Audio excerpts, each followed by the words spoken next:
একটা কুমির আর একজন মানুষের মধ্যে এত গভীর বন্ধুত্ব হতে পারে এটা শুনলে যে কেউ অবাক হবে। এই মানুষ নিজের জীবনের ঝুঁকি নিয়ে প্রতিদিন পানিতে নামতেন আর তার পাশে থাকত ১৭ ফুট লম্বা এক ভয়ঙ্কর কুমির। অবিশ্বাস্য হলেও সত্যি, এই কুমির কখনো তাকে আঘাত করেনি, বরং ২৩ বছর ধরে তাকে নিজের সবচেয়ে কাছের বন্ধু হিসেবেই আগলে রেখেছিল। কিন্তু প্রশ্ন হলো, কিভাবে সম্ভব হলো এমন অসম্ভব এক সম্পর্ক। ১৯৮৯ সাল, মধ্য আমেরিকার দেশ কোস্টারিকার একটি নদীর ধারে হাঁটছিলেন এক সাধারণ জেলে। তার নাম গিলবার্তো শেডেন। সেখানে কাদার মধ্যে পড়েছিল একটি আহত কুমির। বিশাল প্রাণীটি তখন মৃত্যুর সঙ্গে লড়াই করছে। শরীর দুর্বল হয়ে গেছে, নড়াচড়া করার শক্তিটুকুও নেই। তিনি বুঝতে পারছেন আর কয়েক ঘন্টা সাহায্য না পেলে প্রাণীটি মারা যাবে। এবার ভাবুন তো, যেখানে মানুষ সাধারণত কুকুর বিড়াল পর্যন্ত ঘরে আনতে ভয় পায়, সেখানে ছিটো কি করেছিলেন জানেন? তিনি কয়েকজন বন্ধুর সাহায্যে বিশাল সেই আহত কুমিরটিকে নৌকায় তুলে নিজের বাড়িতে নিয়ে আসেন। আর এখান থেকেই শুরু হয় পৃথিবীর সবচেয়ে অদ্ভুত বন্ধুত্বগুলোর একটি। ছিটো কুমিরটির নাম দেন পোচো। তিনি শুধু খাবার দিয়েই থেমে থাকেননি, মাছ, মুরগির মাংস,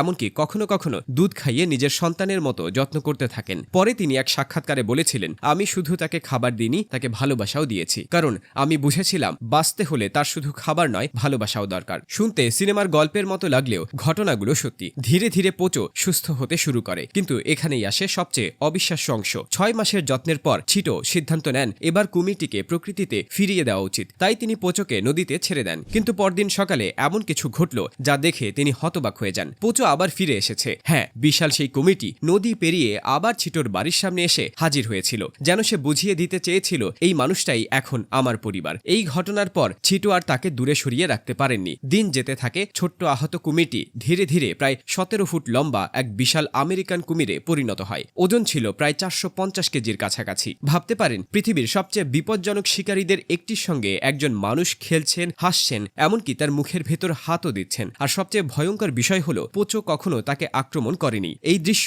পরে পুরো পৃথিবীতে ভাইরাল হয়ে যায়। দূর দূরান্ত থেকে মানুষ কোস্টারিকায় ছুটে আসতে শুরু করে শুধুমাত্র এই অবিশ্বাস্য বন্ধুত্ব নিজের চোখে দেখার জন্য। পর্যটকরা অবাক হয়ে দেখত ছিটো পানিতে নামছেন আর বিশাল কুমিরটি তার পাশে এসে শান্তভাবে ভেসে থাকছে। অনেকেই বিশ্বাস করতে পারতেন না যে এটা বাস্তব। তবে এখানেই শেষ নয়। বন্যপ্রাণী বিশেষজ্ঞরা এই ঘটনাকে অত্যন্ত অস্বাভাবিক বলে মনে করেছিলেন, কারণ সাধারণভাবে কুমির মানুষের প্রতি কখনোই এতটা শান্ত আচরণ করে না। কিছু গবেষকের ধারণা ছিল গুলির আঘাতে পোচোর আচরণে পরিবর্তন এসেছিল। আবার অনেকে মনে করতেন দীর্ঘদিন মানুষের ভালোবাসা আর নির্ভরতার কারণেই তার আচরণ বদলে যায়। তবে একটা বিষয় সবাই মানতে বাধ্য হয়েছিল, ছিটো আর পোচোর সম্পর্ক ছিল সত্যি আলাদা। ছিটো শুধু পোচোর মালিক ছিলেন না, তিনি ছিলেন তার বন্ধু। কিন্তু প্রতিটি গল্পের মতো এখানেও একদিন শেষ অধ্যায় আসে। ২০১১ সালের অক্টোবর মাস, হঠাৎ করেই পোচো স্বাভাবিক কারণে মারা যায়। সেই খবর ছড়িয়ে পড়তেই পুরো এলাকায় শোক নেমে আসে, কারণ মানুষ শুধু একটি কুমিরকে হারায়নি, তারা হারিয়েছিল অসম্ভব এক বন্ধুত্বের প্রতীককে। পোচোর মৃত্যুর পর ছিটো পুরোপুরি ভেঙে পড়েছিলেন।